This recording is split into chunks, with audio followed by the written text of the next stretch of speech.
Good day and welcome to Chess Corner. In today's game, we have a game from FIDE Candidates 2024, and this is actually from round 4. In today's game, we have a game from Grandmaster Abasov against Grandmaster Firouzja. Let's get right into it. So, in this game, we have d4 by Nijat and then knight f6 by Alaresa. We have c4, we have e6, knight c3, bishop b4. So right now we have Ninso Indian defense on the board. Queen c2, d6 was played. Not the most common one. Usually, what's the continuation here is to go d5. You can also go castle. That's a second, and then d6 is also like a third choice. But anyway, we have d6 by Larissa. e3 now, castle, and now we have bishop to d3. So right away, putting pressure on this pawn on h7. Now we have c5, so immediately striking on the middle of the board. We have capture on c5, bishop takes c5 now, and now knight f3. d5 was played, so as you can see in this position, black is trying to counter in the middle right away because the king's still uncastled. So here we have castle, and now capture on c4. We have bishop takes c4, knight bd7, and now we have b3 only. So probably the idea is to place the bishop here on b2, and then he will try to put pressure here in this dark diagonal. So here we have a6, probably the idea of playing b5 and then bishop b7 as well. But now we have bishop d3, now b5. Knight e4 was played, and now in this position we have bishop to b7. So an excellent move because first off, you're actually developing your piece. Second, you're actually adding additional attacker here on e4. But in this position, we have knight takes c5, knight takes c5, and now in this position, if you're gonna take a look, there will be an option for you to capture the knight. But if you're gonna capture it, queen takes c5, black will just counter by a queen takes d3. So here, what he did is bishop takes b5, an excellent move because anyway, you're gonna capture the knight next move, and it looks like white is actually winning like a pawn in this position. So here we have knight takes b3, so might as well give up your knight as well. So he decided to sacrifice his knight as well because on the next move he will have a capture here on b5. So capture, recapture, and now we have rook d1, tempo on the queen. Queen c7 was played, and now we have bishop to d2. Queen c5, capture on f6, g takes f6. If we can evaluate the position, it's pretty equal, but the main thing here is the king's position for black is actually kind of open. The pawn structure is not that great. Basically, it has one, two, three islands. If you're gonna compare it to white, white has just like um, two islands. So basically, it's much easier for white to continue in this position. But let's see what happens. So we have rook ac1, queen f5 was played, knight to d4 attacking the queen as well as this pawn on d5. But you can't just simply capture the pawn on d5 because there's always an option for black to basically add additional attacker here on g2, maybe with a queen. These are playable. So here we have queen g5, yeah, just like that. So this is checkmate in one. So of course you need to do something about it.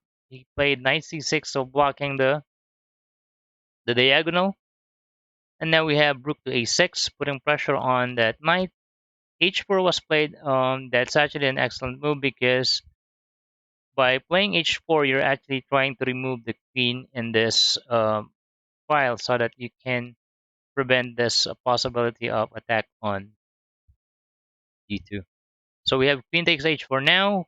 queen takes b5 was played.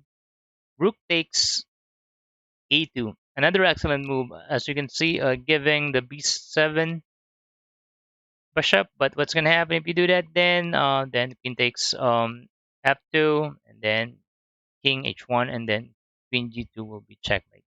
So here we have g3. Bishop takes b6, c6 now rather, and then queen takes c6.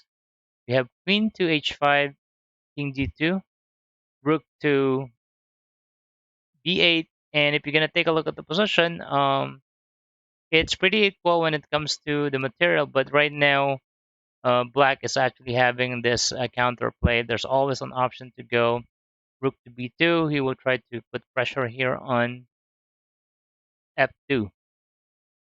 But now we have queen to f3 only, trying to trade queens, simplify the game. So we have queen g6 only. Rook a1, capture on a1, rook takes a1.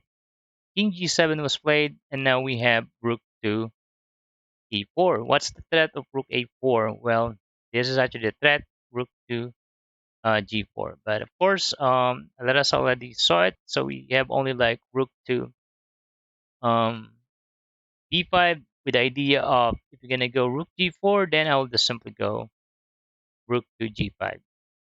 So here we have rook f4 rather.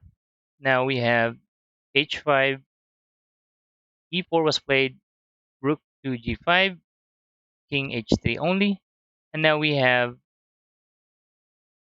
e5. So threatening to capture the rook, so rook has to move by f5, rook takes f5, queen takes f5, and in this position, if you're gonna capture, and then this will be like a draw only. But of course, he did not allow it. We just have king h6, queen f3 was played, queen g5, and now queen to d1. We have king g7, and now queen f3 again, king g6, and then queen to d1.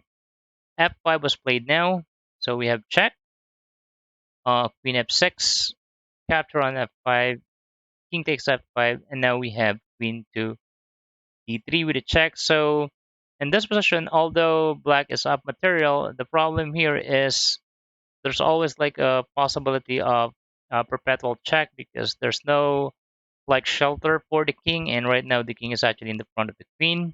So here we have king to g5 only, check on e3, king g6, and now king to g2.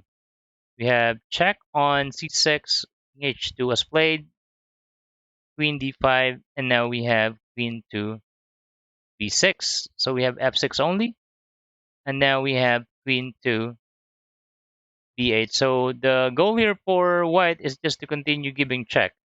So you don't want to exchange your queens at this point because if we're gonna exchange queens, then black should be winning in this position.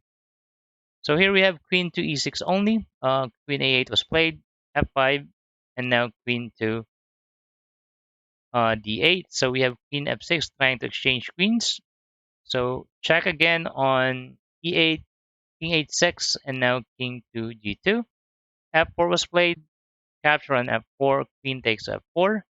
And now we have a check on h8. We have king g5, another check on d8. We have king to g4, but now another check on d7. We have king to h4 again, and now check again on h3, king g5, and now we have queen to um, d3. So in this position, white has like some sort of fortress that the black cannot basically take advantage in this position. So here we have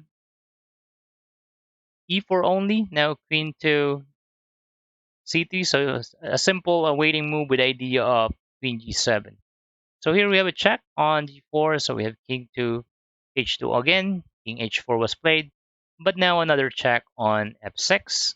So we have queen g5 and now queen to d6. So we have king to g4 and now with a check again, and now king to f4 again. Now queen d2, and in this position they actually agreed for a draw because um, the black can basically hide somewhere. So it is like a perpetual, and there's no chance for black to basically convert this one pawn up into a win.